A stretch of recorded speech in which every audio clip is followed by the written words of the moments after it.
बिस्मिल्लाहिर्रहमानिर्रहीम।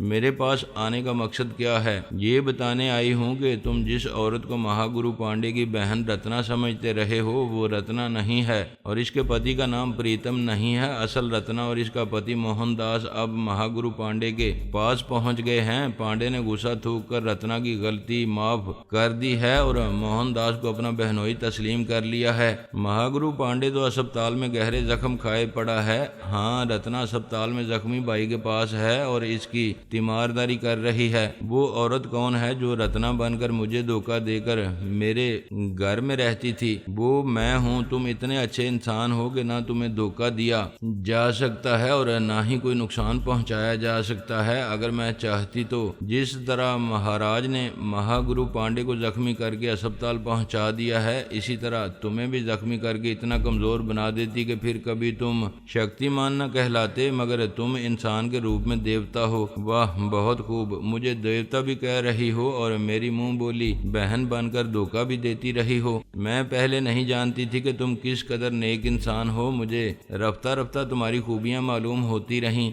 तुमने रत्ना बनने का नाटक क्यों रचाया था? असली रत्ना को इसके भाई महागुरु पांडे से बचाने के लिए मैंने ये जाहिर किया कि अब मैं कमजोर औरत नहीं रही हूँ। मुझ में इतनी शक्ति आ गई है कि मैंने महाराज के टेलीपैथी जानने वाले भाई गुरुदेव को कत्ल कर दिया है। मैं तुम्हारी बहन इसलिए बन गई कि पांडे को और गुस्सा आए और वो यकीन कर ले कि इसकी बहन शक्ति हासिल करके अपने बाप दादा की जायदाद से अपना हक वसूल करने आई है और तुम्हारी बहन बनकर तुम्हारे जैसे शक्तिमान का सहारा ले रही है। तुम नेक इरादों से आई थी, फिर मुझ जैसे भाई से मिले बगैर क्यों चली गई? मैं तुमसे फिर कभी आकर जरूर मिलूंगी, लेकिन टेलीपैथी की दुनिया के जबरदस्त दुश्मनों ने मुझे अचानक तुम्हारी रिहायशगाह से फरार होने पर मजबूर कर दिया है। अगर मैं तुम्हारी रिहायशगाह ना छोड़ती और वो वहां पहुंच जाते तो तुम्हें दूर से गोलियां मारकर महागुरु पांडे की तरह अस्पताल पहुंचा देते। मैं एहसान फरामोश नहीं हूं। मैंने तुम्हें अनजाने दुश्मनों से महफूज रखा है।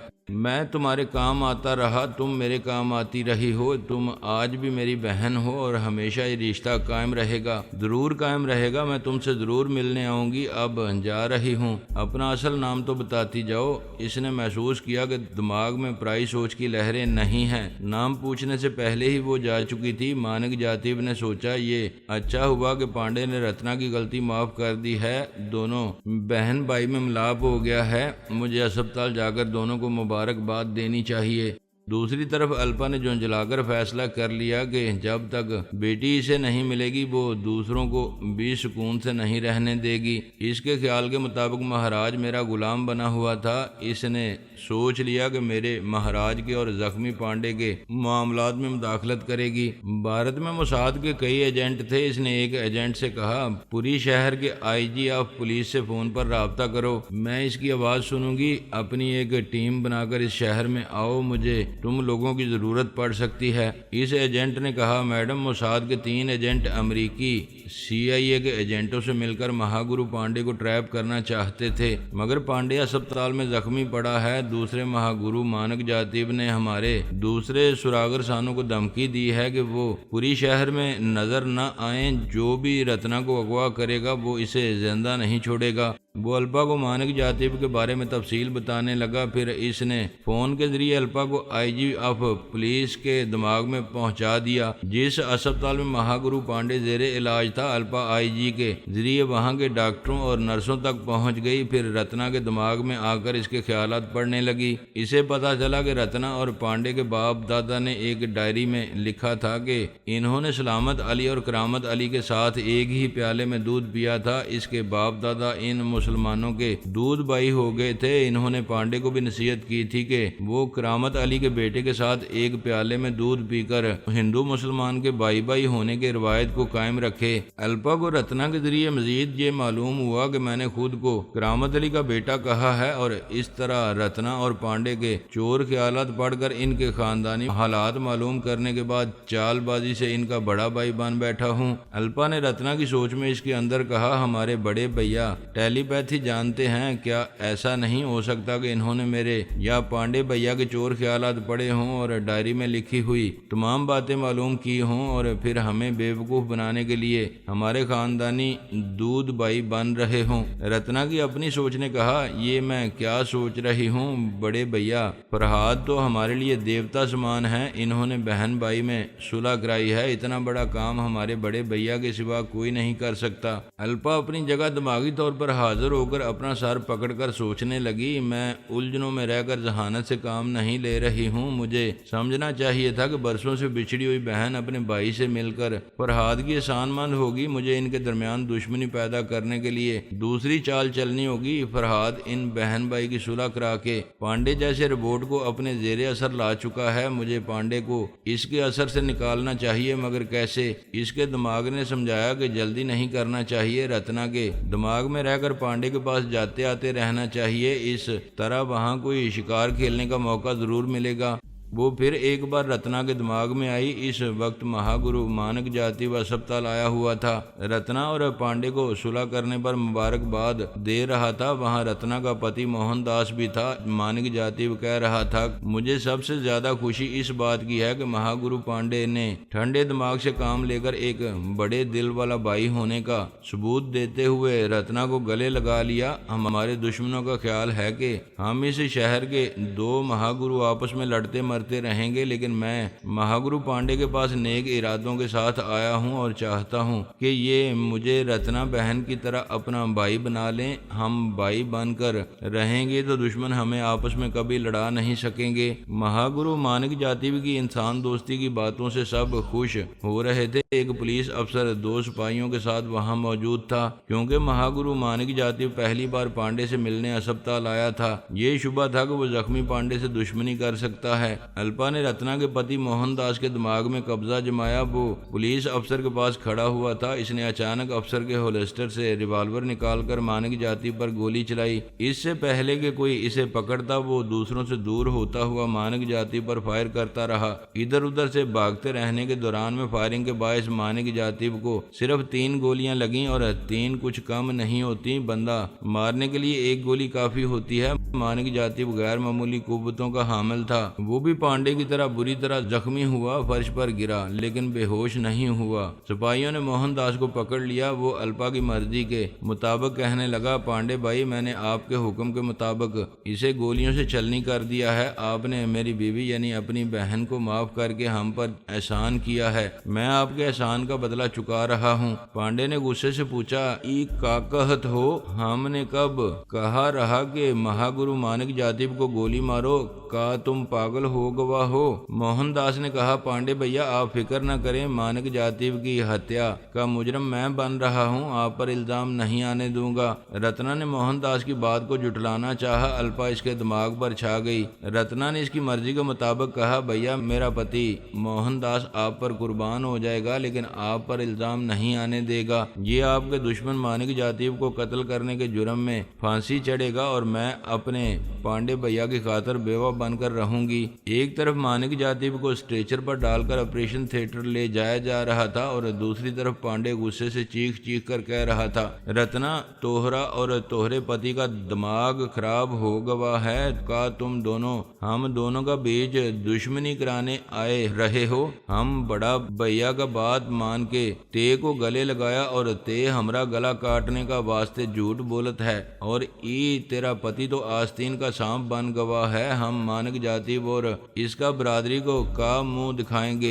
अल्पा जब तक रत्ना के दिमाग पर कब्जा जमा कर रही तब तक मोहनदास का दिमाग आजाद हो गया था। वो चौंक कर पूछ रहा था, क्या बात है? इन सिपाहियों ने मुझे क्यों पकड़ रखा है? मैंने क्या जुर्म किया है? पुलिस अफसर ने गुस्से से कहा, तुमने मेरा रिवॉल्वर लेकर सब के सामने महागुरु मानक जाति पर गोलियां चलाई हैं। शायद ही वो जिंदा बच पाएगा, मगर तुम्हें सजाए मौत होगी। मोहनदास ने कहा, मैं अपने बच्चे की कसम खाकर कहता हूँ, मैंने किसी पर गोली नहीं चलाई, आपका रिवॉल्वर भी नहीं लिया है। जब पांडे भैया की महागुरु मानक जाति से दुश्मनी नहीं है तो मैं इस महागुरु से क्यों दुश्मनी करूंगा। अल्पा रत्ना के दिमाग से निकलकर मोहनदास के अंदर आई। रत्ना ने चौंक कर पूछा, मुझे क्या हो गया था? मुझे ऐसा लगता है जैसे मैं दिमागी तौर पर हाजिर हो गई थी। शायद मेरे पति के साथ भी यही हो रहा है। हमारे दिमागों के अंदर कोई टेलीपैथी जानने वाला आ रहा है और हमें महागुरु मानक जाति का दुश्मन बना रहा है। हमारे पांडे भैया को हमारे खिलाफ भड़का रहा है। अल्पा ने अपनी आवाज को मर्दाना बनाने के लिए बर्राई हुई आवाज में मोहनदास के जरिए कहा, मैं हूँ महाराज, मैं तुम सबको आपस में लड़ाकर निस्तो नाबूद कर दूंगा। अब मैं मानक जाति के चोर ख्यालात पढ़ने जा रहा हूँ। वो मानक जाति के दिमाग में आई। वो ऑपरेशन टेबल पर था। डॉक्टर और इसके असिस्टेंट वगैरह इसके जिस्म से गोलियां निकालने की तैयारी कर रहे थे। ऐसी शदीद तकलीफ के वक्त भी वो होश में था। अपने दिमाग में पराई सोच की लहरों को महसूस करते हुए गुस्से से कराहते हुए बोला, कौन है? मेरे अंदर से जाओ, जाओ, मेरे अंदर से चले जाओ। अल्पा ने कहा, कैसे चली जाऊं? मैंने बड़ी हिकमत अमली से तुम्हारे दिमाग में जगह बनाई है। तुम्हें ये समझा दूं कि दोस्त बनोगे तो दोस्त बनकर तुम्हारे काम आती रहूंगी और मुझे दुश्मन समझोगे तो मेरी दुश्मनी बहुत महंगी पड़ेगी। वो अजाब में मुब्तला था। डॉक्टर पहले ये देख चुके थे कि महागुरु पांडे ने अपने जिस्म से गोलियां निकलवाने के लिए बेहोश होना मंजूर नहीं किया था। ये दूसरा महागुरु भी होश में रहकर अजीतें बर्दाश्त करके गोलियां निकलवा सकता था, लेकिन इसने कहा, डॉक्टर मुझे फौरन बेहोश करो, कोई मेरे दिमाग में घुसी हुई है, मैं इसे भगाना चाहता हूँ। डॉक्टर ने इसकी फरमाइश के मुताबिक एक इंजेक्शन लगाकर इसे बेहोश करना चाहा। अल्पा ने इसके हाथ से इंजेक्शन की सिरिंज गिरा दी। इस डॉक्टर के दिमाग को झटका पहुंचाया। वो तकलीफ से चीखता हुआ आलात की ट्राली से टकराता हुआ फर्श पर गिर पड़ा। अल्पा ने कहा, अपने मातहत डॉक्टरों और नर्सों से कह दो, मानक जाति के जिस्म से गोलियां निकालना चाहते हो तो इसे बेहोश न करें। मैं इस महागुरु मानक जाति को समझाना चाहती हूँ कि ये मुझे अपने दिमाग से नहीं भगा सकेगा। मैं इसकी गैर मामूली कुव्वतों पर गालिब आ चुकी हूँ। डॉक्टर तकलीफ से कराहते हुए बोला, यहाँ कोई टेलीपैथी जानने वाली है। वो कह रही है कि महागुरु को बेहोश किए बगैर गोलियां निकाली जाएं। अगर इसे बेहोश किया जाएगा तो ये ऑपरेशन नहीं करने देगी। मानिक जातिब ने ऑपरेशन टेबल से कहा, अगर वो मेरे दिमाग में रहना चाहती है तो रहने दो, मुझे बेहोश ना करो, गोलियां निकालो। ऑपरेशन तो होना ही था, गोलियां तो इसके जिस्म से निकाली ही जानी थी। ऑपरेशन थिएटर के बंद दरवाजे के पीछे मानिक जातिब की जान बचाने की कोशिशें की जा रही थी। बाहर अस्पताल में ये सबको मालूम हो चुका था कि एक टेलीपैथी जानने वाली वहां मौजूद है। वो रत्ना और मोहनदास के दिमाग में रहकर पांडे और मानिक जातिब को एक दूसरे का दुश्मन बना रही थी। इसी ने ऑपरेशन थिएटर में रहकर डॉक्टर को दिमागी झटका पहुंचाया था। अल्पा जो चालें चल रही थी इनमें कुछ खराबियां थीं, लेकिन इसे कुछ फायदे भी हासिल होने वाले थे। वो फिलहाल दर्दो करब में मुब्तला रहने वाले महागुरु मानक जातिब के चोर ख्यालात पढ़कर मालूम कर रही थी कि वो अंदर से कितना गहरा शख्स था। जो ऊपर से नजर आता था वो अंदर से नहीं था। इसके बारे में पहली बात जो मालूम हुई वो ये थी कि इसने बज़ाहिर महागुरु बनकर रहने के लिए बड़े फ्रॉड से ये साबित किया था कि वो 6 घंटे तक सांस रोक सकता है, जबकि वो 1-1.5 घंटे से ज्यादा सांस नहीं रोक सकता था। इसने आलमी सतह के योगा के माहिरीन और तमाम ममालिक के प्रेस वालों के सामने खुद को एक गड्ढे में दफन करने का मुजाहरा किया था, जैसा कि बाद में महागुरु धनराज पांडे ने किया था। लेकिन इस गड्ढे के अंदर पहले से इसके मातहतों ने ऐसा चोर दरवाजा बना रखा था जो किसी को नजर नहीं आता था। इस चोर दरवाजे के जरिए मानिक जातिब एक तहखाने में पहुंच गया था। इस शहर में इसके और कई चोर तहखाने थे जिनमें अफयून और चर्स का जखीरा रहता था, और वो पूरी शहर के समंदर से अफयून और चर्स स्मगल करता था। आलमी ड्रग माफिया के बड़े बड़े गॉडफादर से इसका राब्ता रहा करता था। वो अपने लोगों में हिंदी बोलता था, मगर दुनिया की कई अहम जुबानें समझता और बोलता था। दुनिया की कितनी ही खुफिया एजेंसियों के लिए बड़े अहम कारनामे अंजाम देता था। अफगानिस्तान में एक पुरस्कार एजेंट ने मुझे चैलेंज किया था कि अगर मैं अफगानिस्तान से फौरन वापस न गया तो वहां से मेरी लाश जाएगी। मुझे मौत के घाट उतारने के लिए इसने कई खतरनाक कातिल दरिंदों की टीमें तरतीब दी थीं। ये कत्ल करने वाले सिर्फ हथियार इस्तेमाल नहीं करते थे, बल्कि बड़ी जहानत और हिकमत अमली से अपने शिकार को घेर कर मारते थे। इस सीक्रेट एजेंट के 4 मक्कार कातिलों ने मुझे अफगानिस्तान में घेरा था और हराम मौत मर गए थे। लेकिन इस सीक्रेट एजेंट एजेंट ने ये दुरुस्त कहा था कि मुझे ख़त्म कर देने के लिए जो दूसरी टीमें आएंगी वो बड़ी जहानत और हिकमत अमली से काम लेंगी। इसकी एक मिसाल ये मानिक जातिब था। पुरस्रार एजेंट ने इस से भी मेरी मौत का सौदा किया था। मानिक जातिब बड़ी मक्कारी से अपनी नेक नामी कायम रखता था, लिहाजा इसने सीक्रेट एजेंट से कहा था कि मैं फरहाद के मुकाबले पर नहीं जाऊंगा, लेकिन महागुरु पांडे जैसे रोबोट को वहां भेज सकता हूं। वो घर से भागने वाली बहन और इसके पति को हलाक करने की कसम खाए हुए है। अगर इस खार दिमाग पांडे को ये यकीन दिला दिया जाए कि फरहाद को कत्ल करने के बाद इसकी बहन और बहनोई को इसके सामने पेश कर दिया जाएगा तो वो फरहाद को हलाक करने के लिए ज़रूर अफगानिस्तान जाएगा। मानिक जातिब ने चंद गैर मुल्की एजेंटों के जरिए यही बात पांडे को समझाई थी और वो मेरे मुकाबले के लिए अफगानिस्तान जाने के लिए राजी हो गया था। लेकिन इस दौरान में इस वक्त मामला गड़बड़ हो गया। पांडे की बहन रत्ना अपने शौहर और बच्चे के साथ पूरी शहर पहुंच गई थी। अब वो समझना चाहता था कि जो रत्ना और इसका पति फहमी और अली इसकी रिहाइशगाह में हैं वो असल हैं या ट्रेन के जरिए अपने पति मोहनदास के साथ आने वाली रत्ना असली है। ऐसे वक्त महाराज ने मेरी हदायत के मुताबिक ये कह दिया था कि इसने टेलीपैथी के जरिए मालूम किया है ट्रेन के जरिए पूरी शहर आने वाली असली रत्ना नहीं है। इस तरह मानिक जातिब धोखा खा गया, फहमी को असली रत्ना समझता रहा। इसने आईजी ऑफ पुलिस और वहां की इंतजामिया का एतमाद हासिल करने के लिए गैर मुल्की एजेंटों को धमकियां दी। इनसे कहा कि वो जुबान से जिस रत्ना को बहन कह चुका है इसे कोई अगवा करने की साजिश करेगा तो वो जिंदा नहीं रहेगा। वहाँ मानिक जातिब के मंसूबे के खिलाफ ऐसे वाकयात हो रहे थे कि वो पांडे को मेरे मुकाबले पर वहाँ से न भेज सका क्योंकि वो जख्मी होकर अस्पताल पहुँच चुका था। ऐसे वक्त सानी ने ख्याल ख्वानी के जरिए इसे बताया कि वो असली रत्ना नहीं है, असली वही है जो अस्पताल में अपने भाई पांडे की तीमारदारी कर रही है। वो बज़ाहिर नेक दिल अमन पसंद शहरी की हैसियत से पांडे और रत्ना से मिलने अस्पताल आया तो फिर ऐसा वाकया पेश आया जो इसके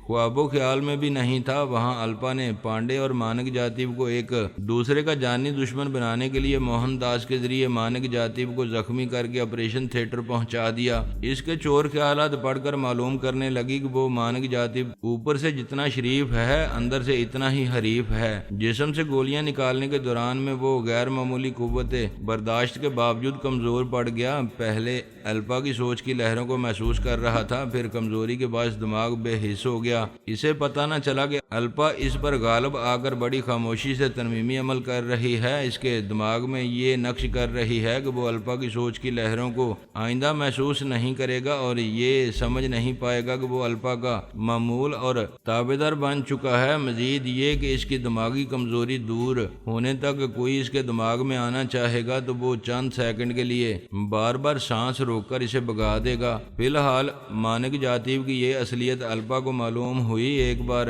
सानी इसके दिमाग में गई थी, इसे बताया था कि असली रत्ना कौन है। इस दौरान में सानी को इसके चोर ख्यालात पढ़ने का मौका नहीं मिला था क्योंकि इसका दिमाग इस वक्त फौलादी था। फिर वो ऐसा नेक और पुरअमन शहरी बना हुआ था कि हमने इस पर कभी शुबा नहीं किया था, इसलिए फिलहाल हम इसकी असलियत से वाकिफ नहीं थे। अल्पा की बान आई थी। अमेरिका और इसराइल चाहते थे कि मैं इस दुनिया से उठ जाऊं। ये ख्वाहिश अल्पा और दूसरे दुश्मनों की भी थी। मेरी फैमिली के दूसरे अफराद भी टेलीपैथी के इल्म से महरूम हो गए थे। इनकी तरह मैं भी इस इल्म से या अपनी जिंदगी से महरूम हो जाता तो मेरी फैमिली की कुव्वत और रोब दबदबे में कमी आ जाती। अल्पा ने मानिक जातिब के चोर ख्यालात पढ़कर इस पूरे सरार एजेंट के 2 फ़ोन नंबर मालूम किए थे जो मेरी मौत का सामान कर रहा था। वो किसी मुनासिब मौका पर इस पूरे सरार सीक्रेट एजेंट से फ़ोन के जरिए बात करने वाली थी। अभी वो मानिक जातिब और रत्ना के दिमागों में वक्फे वक्फे से जा रही थी। ये मालूम करना चाहती थी कि मैं इनके पास आकर क्या करने वाला हूँ। मैंने पांडे के दिमाग में जाने की कोशिश की थी। पांडे ने पराई सोच की लहरों को महसूस करते ही कहा, बड़े भैया अगर तुम हो तो कोड वर्ड्स बोलो, नहीं तो हम सांस रोक लेंगे। अल्पा कोड वर्ड्स नहीं जानती थी, इसलिए वो सांस रोकने से पहले ही इसके दिमाग से निकल आई थी। ऑपरेशन थिएटर में डॉक्टर को जहनी अजियत पहुंचाने के बाद ये साबित हो गया था कि वहाँ कोई टेलीपैथी जानने वाली हस्ती मौजूद है। रत्ना और इसका पति मोहनदास बेकसूर हैं, वो महागुरु पांडे के दुश्मन नहीं हैं। इस नामालूम हस्ती ने मोहनदास के दिमाग पर कब्जा जमाकर मानिक जाति पर गोलियां चलाई थी। पांडे पहले तो गुस्से से गरजता करता रहा था और फिर बहन और बहनोई का दुश्मन बन जाना चाहता था। लेकिन पुलिस अफसर और डॉक्टरों ने इसे समझाया कि बहन और बहनोई ने जानबूझकर ऐसा नहीं किया है, तो इसका गुस्सा कदरे कम हो गया। रत्ना और इसका पति मोहनदास ये फैसला कर रहे थे कि वो इस अस्पताल को और इस शहर को छोड़कर पांडे से दूर चले जाएंगे। करीब रहने से वो नामालूम हस्ती इनके जरिए पांडे भैया को भी नुकसान पहुंचा सकती है। पांडे ने बहन को जाने से मना किया और कहा, जब बड़े भैया हमारी खोपड़ी में आएंगे तो जरूर इस दिमाग में आने वाली चुड़ैल का टेंटवा दबाए देंगे। फहमी और अली इसी शहर से जा चुके थे। मैं अफगानिस्तान में था। वहाँ ऐसी मसरूफियत थी कि बार बार पांडे की खैरियत मालूम करने नहीं आ सकता था। ये सोचा था कि 12 घंटों में एक बार इसकी खैरियत मालूम करने जाया करूँगा। अभी 12 घंटे नहीं गुजरे थे और अल्पा मेरी गैर मौजूदगी में इन बहन भाई को कोई नुकसान पहुँचा सकती थी। हमारा काफिला अफगानिस्तान की सरहद पार करके उज़्बेकिस्तान पहुँच गया। जैसा कि पहले बता चुका हूँ, काफिले में जरीना, महबूब, शाइस्ता, जुबैर, उरफान, सरफराज और रब नवाज थे।